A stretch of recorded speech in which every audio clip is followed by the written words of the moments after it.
Lord. మన ప్రభువును రక్షకుడును యేసు క్రీస్తు నామానికి మహిమ కలుగునుగాక. ఈరోజు ఈ యొక్క సందేశము ఏమిటి, ఎందుకు అంటే, ఈరోజు ఈ యొక్క టెక్నాలజీ ఎంతవరకు ఎంత దూరము ఉన్నది అంటే, ఒకప్పుడు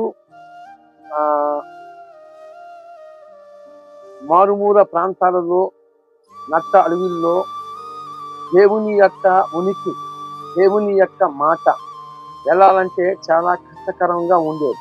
ఇప్పుడైతే ఈ యొక్క సెల్ ఫోన్ ద్వారాగా యావత్తు ప్రపంచం మీద ఉన్న మనుషులందరికీ ఈరోజు ఈ టెక్నాలజీని బట్టి చాలా మందికి దేవుని యొక్క సువార్త ప్రకటింపబడుతూ ఉంది. ప్రభునందు దేవుని బిడ్డలారా, మరి నేను ఈరోజు ఎందుకు ఈ మాట చెప్తున్నాను అంటే, విజయప్రసాద్ రెడ్డి అని ఇటీవల వేదాలలో నుండి కొన్ని మాటలు యేసు ప్రభు అని, యేసే దేవుడని కొన్ని సందర్భాలలో మరి చెప్పిన పరిస్థితి ఉంది. అయితే ఈ యొక్క మంచిదే, వేదాలలో దేవుడు ఉన్నాడు, అసలుకి అన్ని విధాలుగా అన్ని మరి మనుషులందరి కోసము, సర్వ మానవ జాతి కోసమే కాదండి యేసు ప్రభు ప్రాణం పెట్టింది. యేసు ప్రభు ప్రాణం పెట్టింది మనుషులందరి కోసమే కాదు. మనకి ఎబ్రీ పత్రిక 1వ అధ్యాయములో మరలా ఆది సంభూతుణ్ణి రప్పించినప్పుడు సకల దేవతలందరూ కూడా ఆయనకి సాష్టాంగ నమస్కారం చేసినట్లుగా మనకి ఎబ్రీ పత్రిక 1వ అధ్యాయములో మనము చూస్తాం. భూలోకమునకు ఆది సంభూతుణ్ణి రప్పించినప్పుడు దేవతలు అని పిలువబడుతున్న వారందరూ కూడా ఆయనకి సాష్టాంగ నమస్కారము చేశారు. ఇప్పుడు ఈయన ప్రాణము పెట్టిన ఆ ప్రాణము మనుషులందరి కోసమే కాదు, కనపడని లోకములో ఉన్న దేవతలు, దేవుళ్ళు అని చెప్పబడుతున్న వారందరి కోసమును ఆయన తన రక్తమును చిందించాడు. వేదాలు సాక్ష్యం ఇచ్చాయి. ఇప్పుడు యజుర్వేద సంహితలో కూడా సాక్ష్యం ఇచ్చింది, ఋగ్వేదం సాక్ష్యం ఇచ్చింది, అధర్ణ వేదం సాక్ష్యం ఇచ్చింది, యజుర్వేదం సాక్ష్యం ఇచ్చింది. 4 వేదాలు సాక్ష్యం ఇచ్చాయి. ఆయన ఆకాశములో ఉన్న వారి కోసమును ఆయన ప్రాణం ఇచ్చాడని మాత్రమే కాదు, ఇక పోతే ఈ విజయప్రసాద్ రెడ్డి అంటాడు, ఆదాము యొక్క బ్లడ్ యేసు ప్రభువులో ఉన్నది, మరియా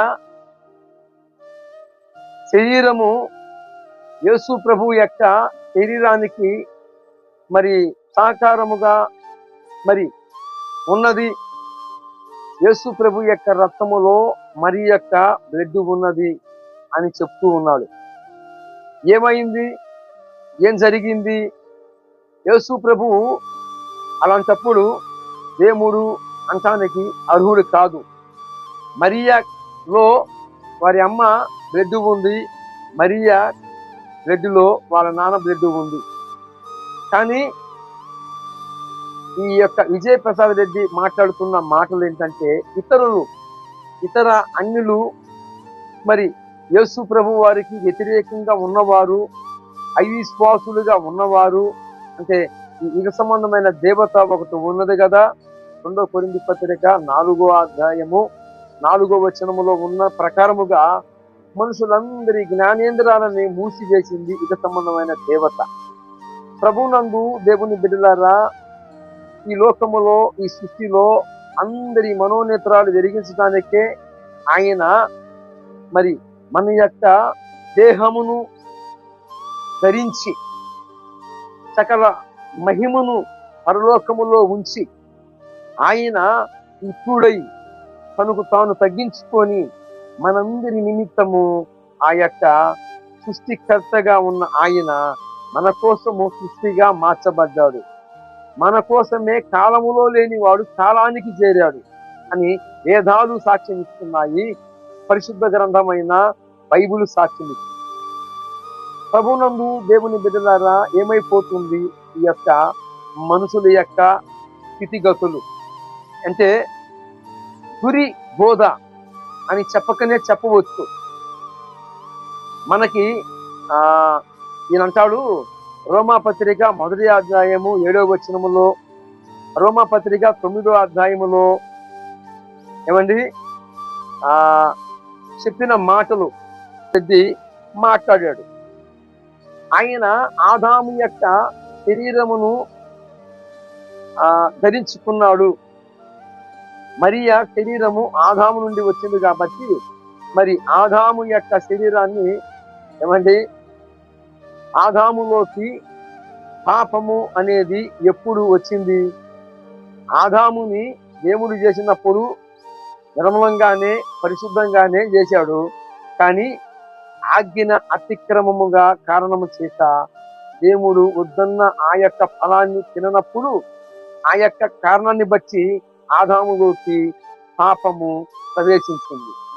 ఆదాము అన్నాడు, చల్లబూట వేళ దేవునితో మాట్లాడుకున్న ఆదాము అందాక దేవునితో ఏదేను తోటలో చిట్టాపట్టాలు వేసుకొని ఇద్దరు వ్యవహారము రకరకాలైన దివిత్తు మరి పాడుకున్నట్లుగా ఏదేను వనములో ఆదాము అవ్వ చల్లపూట అనేక రకాలుగా దేవుని యొక్క ఇచ్చిన మహిమను, ఆయన ఇచ్చిన ఆధిక్యతను, అధికారాన్ని కాపాడుకుంటూ దేవునితో మాట్లాడుకునే ఆ యొక్క వ్యవహారం ఉన్నది.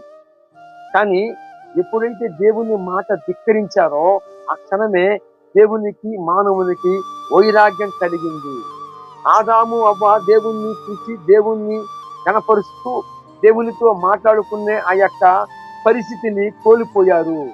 మనోనేత్రాలు ఎరిగింపబడినప్పుడు దేవుని యొక్క స్వరూపము చూశారు. కానీ ఎప్పుడైతే ఆదాములోకి పాపం అనేది ప్రవేశించిందో ఆ క్షణమే ఆదాము జ్ఞానేంద్రాలు ముయ్యబడ్డాయి. అప్పుడు ఒక భయము, చల్లబూట ఏదేను వనములో మాట్లాడుకుంటున్న ఆదాము అన్నాడు, ఆదామా నీవెక్కడ ఉంటివి అన్నప్పుడు తోట మధ్యలో నేను దాగి ఉన్నాను. ఎందుకున్నావు? నేను దిగంబరిగా ఉన్నాను. ఎందుకున్నావు? ఎవరు నీవు దిగంబరిని చెప్పిన వాడు ఎవడు అని ఎప్పుడైతే మాట్లాడాడో ఆ క్షణమే ఆదాములో ఒక పాపము ప్రవేశించింది. ఏమండి, ఆదాము అన్నాడు నేను పాపిని అన్నాడు. ఇప్పుడు యేసేపు కుమారుడు కాదా? మరియా యేసేపుకు పుట్టినవాడు కాదా? వడ్రంగి పనివాడైన ఆ యొక్క యేసేపు కుమారుడు కాదా అని చెప్పినంత మాత్రాన యేసు ప్రభు వారు యేసేపు కుమారుడేనా అని అడుగుదామా, అని విందామా, అని అందామా అంటే తప్పు అనినంత మాత్రాన అసలుకి యేసేపు మరియలకు ప్రధానము చేయబడిన తర్వాత కన్నికగా ఉన్నది మరియమ్మ. ఇంకా ఒక మాటలో చెప్పాలి అంటే యేసేపు అసలుకి నేను ఎరగను, మరి మరియ ఎలాగ గర్భవతి అయింది? సరే, యూదుల ఆచార ప్రకారముగా ఈ నిండు స్థూలాలని రాళ్లతో కొట్టి చంపాలి. ఏమండి, చంపాలి కాబట్టి యేసేపు అనుకున్నాడు, కలలో ఆమెని నిద్రపోయిన తర్వాత, అందరూ నిద్రపోయిన తర్వాత, ఆమె నిద్రపోయిన తర్వాతను ఆ యొక్క ఆయన ఆమెని ఎడనాలని అలాగా కురుకుపాటు తీశాడు. ఆలోచిస్తున్నాడు, నాకు తెలియకుండా మరీకి ఎలాగా గర్భము మరి ధరించాల్సిన పరిస్థితి, ఎవరినన్నా మరి నేను ఎరగకుండా ఆమె ఎవరితోనన్నా మరి అంటే మరియా యేసేపులకి ప్రధానము జరిగింది. అయితే మరియా గర్భవతి అయింది అన్న సంగతి యేసేపుకి అర్థమైంది. అప్పుడు ఆమెని ఎడనాడాలని ప్లాన్ చేస్తూ అలాగా నిద్రపోయి